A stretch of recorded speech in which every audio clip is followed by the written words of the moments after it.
সুন্দর একটা ঘ্রাণ আসছে, সারা ঘর মো মো করছে ঘ্রাণে।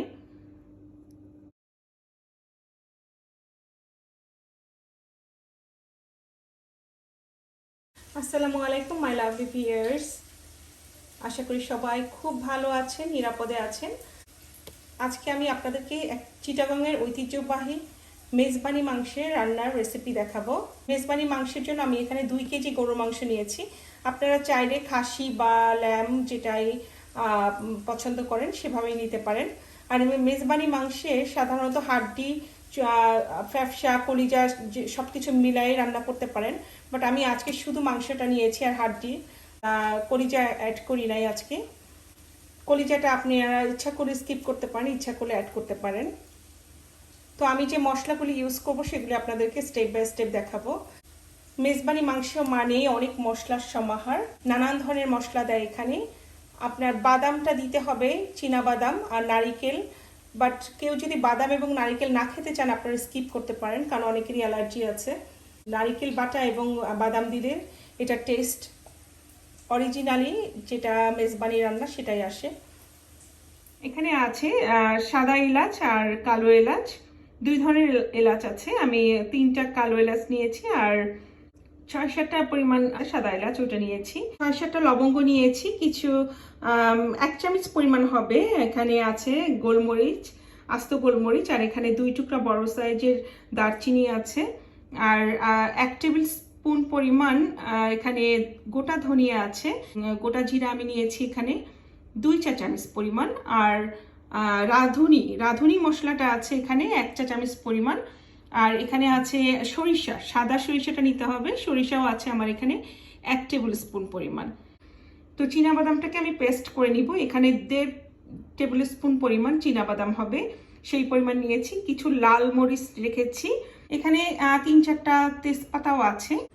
জয়ফল এবং জয়ত্রী গুঁড়া এখানে আছে। আমি এখান থেকেও আধা চা চামচ পরিমাণ করে করে 2টা থেকে নিয়ে। এখানে 2টা মিডিয়াম সাইজের টমেটোকে আমি কুচি করে নিয়েছি, আপনারা চাইলে একটা বড় সাইজের টমেটোকে কুচি করে নিতে পারেন। আর আদা বাটা আছে 2 টেবিল স্পুন পরিমাণ, পেঁয়াজ বাটা আছে 3 টেবিল স্পুন পরিমাণ, আর রসুন বাটা আছে 1.5 টেবিল স্পুন পরিমাণ। আমি 1 টেবিল স্পুন পরিমাণ নারকেলের বাটা হবে, সেই পরিমাণ নারকেলের কুচি রেখেছি। মেজবানি মাংসটা আমি রান্না করব সরিষার তেল দিয়ে। এখানে 2 টেবিল চামচ পরিমাণ মরিচের গুঁড়া আছে, হলুদের গুঁড়া আছে 2 চা চামচ পরিমাণ, আর লবণ আছে স্বাদ মতো। 1.5 চা চামচ জিরার গুঁড়া, 1.5 চা চামচ ধনিয়ার গুঁড়া আমি অ্যাড করছি। সেই সাথে 1 কাপ পরিমাণ পেঁয়াজকে আমি বেরেস্তা করে নিব একটু সোনালী রঙের করে, যেটা আমি মাংসের সাথে অ্যাড করব। তেজপাতাটা বাদ দিয়ে আমি বাকি মশলাগুলিকে এখানে টেলে নিচ্ছি। আর কালো যে এলাচটা ওটা আমি 2টা দিয়েছি এখানে, বাকিটা আমি মাংস মাখানোর সময় দিব। আর এখানে দারচিনিও আমি 1 টুকরা রেখে দিয়েছি, ওটা মাংস মাখানোর সময় দিব। ফ্রাই প্যানে সরিষার তেল দিয়ে 1 কাপ পরিমাণ পেঁয়াজকে একটু সোনালি করে ভেজে নিচ্ছি। পেঁয়াজের সাথে আমি 1 টুকরা এলাচ, কালো এলাচ সেটা, আর দারচিনি 1 টুকরা, আর 3টা তেজপাতাটা ভেজে নিচ্ছি। আমি এখন যে আদা বাটা, রসুন বাটা, আর পেঁয়াজ বাটা আর টমেটো এগুলোকে অ্যাড করছি মাংসের সাথে, আর দিয়ে দিচ্ছি পরিমাণ মতো লবণ। দিয়ে দিচ্ছি আধা চা চামচ পরিমাণ জয়ফল, আধা চা চামচ পরিমাণ জয়ত্রী। এখন দিয়ে দিচ্ছি যে চীনাবাদাম, নারিকেল আর সাদা সরিষা বাটা। গুঁড়া মশলাটাকেও অ্যাড করছি। এখানে দিয়ে দিচ্ছি সরিষার তেল। আমি পেঁয়াজ বেরেস্তাতে তেল দিয়েছি, তো এখানে আমি একটু কম করেই দিচ্ছি। এখন সবগুলোকে মেখে নিব ভালো করে।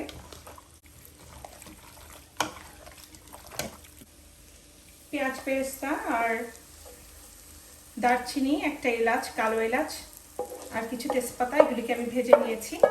এখন আমি এটাকে মিক্স করছি। পেঁয়াজটাকে ভেজে নিলাম কারণ ভাজা পেঁয়াজের একটা আলাদা ঘ্রাণ আছে, খুব সুন্দর ঘ্রাণ এবং খেতেও টেস্টি হবে। একটু মিক্স করে নিচ্ছি এবং আমি এখানে কোনো পানি ইউজ করছি না, কারণ অলরেডি মশলার এবং মাংসের যে পানিটা বের হবে সেটা থেকেই এটা কষানো হয়ে যাবে। মাংসের মাঝে বেশ কিছু পানি উঠে এসেছে। টালা মশলার অর্ধেক পরিমাণটা আমি এখানে অ্যাড করলাম, আর বাকি অর্ধেকটা আমি উঠানোর আগে অ্যাড করব।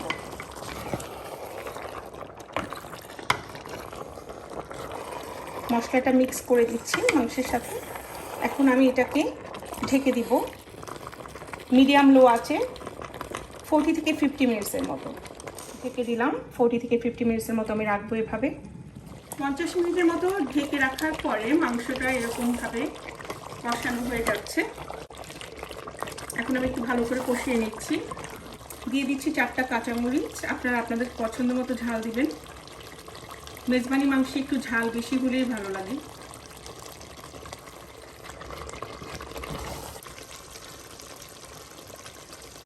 দিয়ে দিচ্ছি একটা স্টারনেস, আর বাকি যে টালা মশলাগুলি রেখেছিলাম ওগুলিও এখন অ্যাড করছি।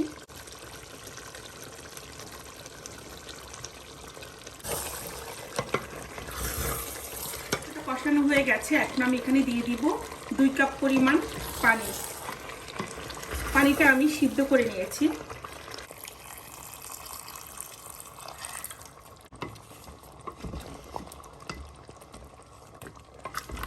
এখন আমি 5 মিনিট একটু ঢেকে রাখবো যাতে মাংসটাকে খুব সুন্দর মোলায়েম করে সিদ্ধ হয়। মেজবানি মাংসটা রেডি হয়ে গেছে। আমি দেখিয়ে দিচ্ছি আপনাদেরকে কেমন হলো রান্নাটা। এত সুন্দর একটা ঘ্রাণ আসছে, সারা ঘর মো মো করছে ঘ্রাণে।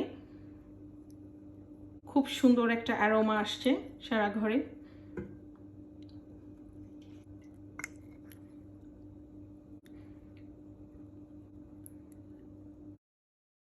যারা এখনো আমার চ্যানেলটা সাবস্ক্রাইব করেননি, প্লিজ আপনারা আমার চ্যানেলটা সাবস্ক্রাইব করবেন আর আপনাদের ফ্যামিলি ফ্রেন্ডসদের সাথে শেয়ার করবেন। আজকে আমার রান্নাটা নতুন রাঁধুনিদের জন্য আশা করি অনেক উপকারে আসবে। এতক্ষণ আমার সাথে থাকার জন্য আপনাদের সবাইকে অনেক ধন্যবাদ।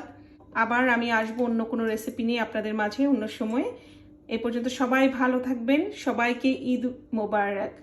আল্লাহ হাফেজ।